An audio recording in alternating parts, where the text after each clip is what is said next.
We often imagine military generals as symbols of valor, iron-willed leaders forged by discipline, duty, and sacrifice. But what happens when those in command abandon the very values they swore to uphold? What happens when the men trusted to defend a nation exploit their power for personal gain?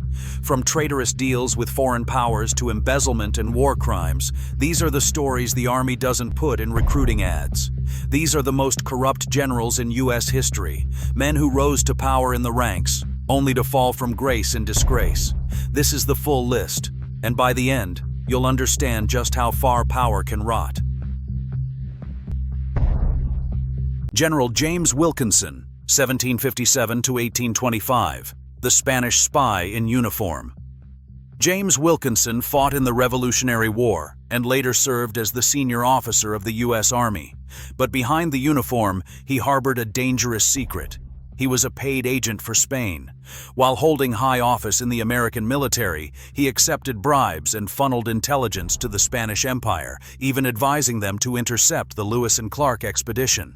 Despite strong suspicions and documented evidence, Wilkinson was never prosecuted. His double-dealing career spanned decades, shielded by charisma and connections. He died still in U.S. service, a man who betrayed his country for silver. Historians today remember him as one of the most corrupt figures in early American history, a general who wore two flags and served neither with honor. General Orville E. Babcock, 1835 to 1884, the Whiskey Ring Puppet Master. As President Grant's personal secretary and a former Union general, Babcock operated at the heart of American power. But during the 1870s, he became entangled in the Whiskey Ring, a massive corruption scandal where officials embezzled millions by evading liquor taxes. Coded telegrams and insider testimony tied Babcock directly to the conspiracy. He was indicted, but President Grant intervened on his behalf.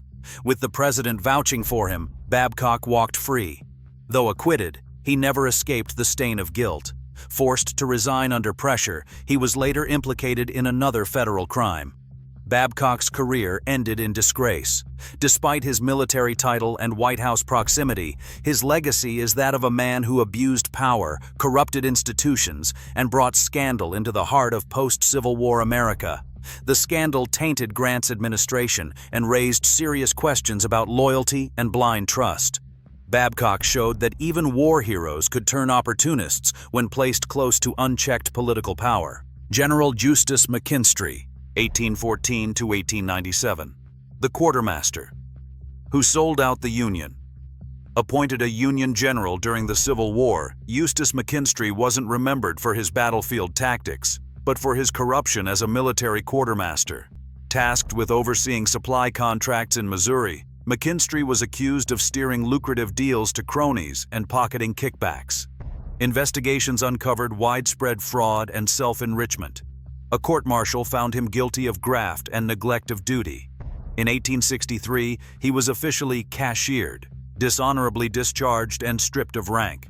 He remains the only Union general dismissed from service specifically for corruption.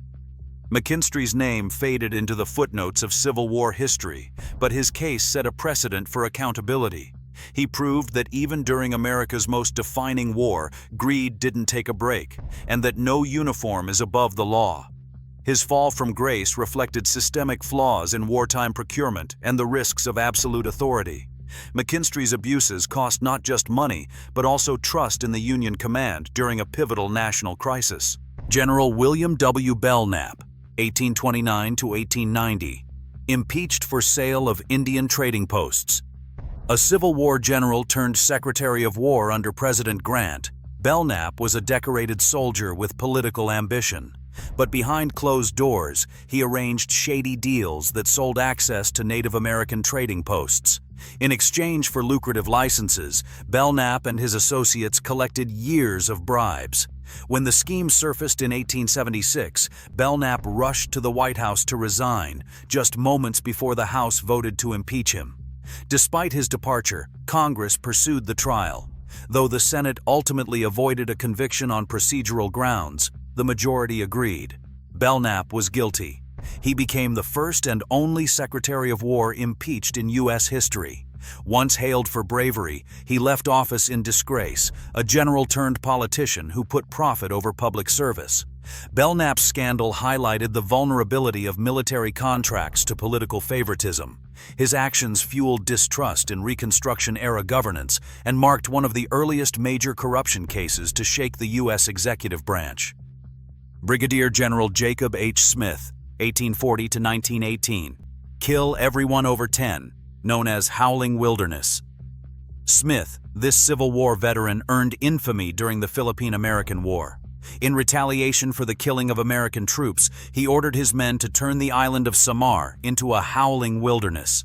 His directive was explicit: kill anyone over the age of 10. The brutality of Smith's campaign shocked the nation. A U.S. Senate inquiry led to his court-martial for conduct unbecoming an officer. He was found guilty, though his punishment was mild. He was simply retired from service. Still, Smith's reputation never recovered. His name became synonymous with American military excess and wartime cruelty.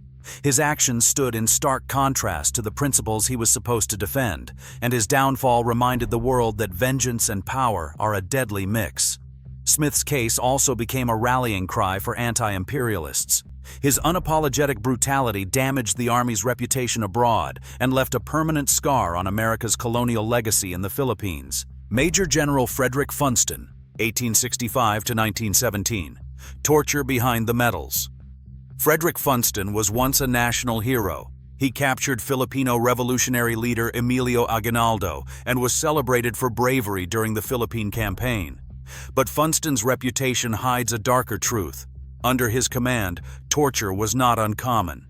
Reports emerged that Funston used water torture on prisoners, what we now recognize as waterboarding, and encouraged his troops to take no prisoners. Congressional hearings heard testimony from officers who said Funston personally authorized brutal interrogations. Though never formally charged, the shadow of these abuses followed him. The Army quietly reprimanded him, and his later career was limited to administrative roles. Funston died of a heart attack before World War I. Today, his legacy is debated. Was he a bold leader, or a man who let power justify cruelty?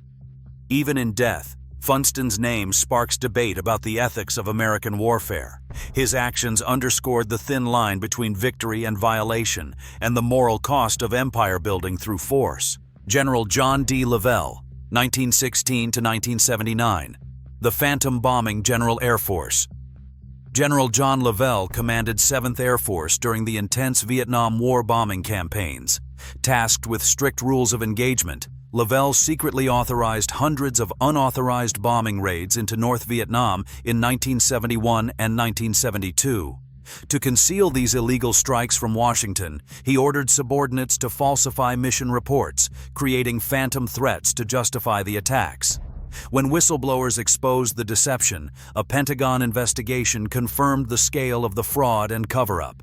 Lavelle was swiftly demoted from 4-star to 2-star general rank and forced into retirement by President Nixon. Though he avoided court-martial, his reputation was destroyed. Lavelle's case became a potent symbol of the breakdown in military accountability during Vietnam, revealing how the pressure for results could lead a respected commander to systematically lie and endanger lives. His downfall underscored the peril of commanders bending rules in a complex, unpopular war. Admiral Husband E. Kimmel, 1882 to 1968. The scapegoat of Pearl Harbor, or willfully blind? Admiral Husband Kimmel commanded the U.S. Pacific Fleet at Pearl Harbor on December 7, 1941. The devastating surprise attack led to his immediate relief and reduction in rank. While Kimmel bore operational responsibility, investigations later revealed critical intelligence warnings about Japanese intentions were withheld from him by Washington. Critics argue he became a scapegoat for higher-level failures. However, other evidence points to potential negligence. Kimmel failed to act on the warnings he did receive, neglected crucial long-range aerial reconnaissance, and left the fleet concentrated and vulnerable despite rising tensions. A 1995 Pentagon review partially exonerated him regarding intelligence sharing, but questions about his command decisions and preparedness remain.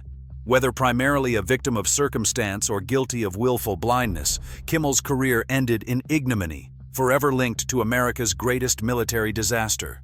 His legacy is a cautionary tale about communication failures and command responsibility.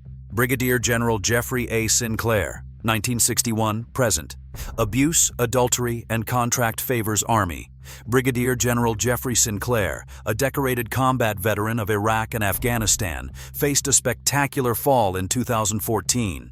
Charged with a litany of serious offenses, including forcible sodomy, multiple counts of adultery, possessing pornography in a war zone, violating orders, misusing government funds, and using his position to request favors for his mistress, Sinclair's case shocked the military.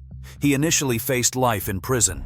During a high-profile court-martial, the most severe sexual assault charges collapsed after questions arose about the primary accuser's credibility. Facing overwhelming evidence on other charges, Sinclair pleaded guilty to lesser offenses: adultery, mistreating subordinates, misusing his government charge card, and possessing pornography. He was fined $20,000, reprimanded, and allowed to retire at a reduced rank of lieutenant colonel. Sinclair's case became emblematic of ethical rot and abuse of power at senior levels, damaging trust during a period of intense scrutiny on military sexual assault and conduct. These generals wore the stars of command. Some won battles, some built empires, but each one failed the most basic test of leadership: integrity. Corruption doesn't always announce itself with headlines or handcuffs. Sometimes it wears medals. It gives speeches. It waves the flag while trading secrets or collecting bribes behind closed doors. Their stories are more than scandals. They're warnings that even in the highest ranks, with all the ceremony and honor the uniform bestows, the temptations of greed and unchecked power remain real. These men remind us that the chain of command is only as strong as its weakest link, and when that link breaks, the consequences ripple through history. History remembers heroes, but it also remembers the fallen, and not just those on battlefields. These generals didn't fall to enemy fire, they fell to corruption. And that fall is the one no uniform can hide.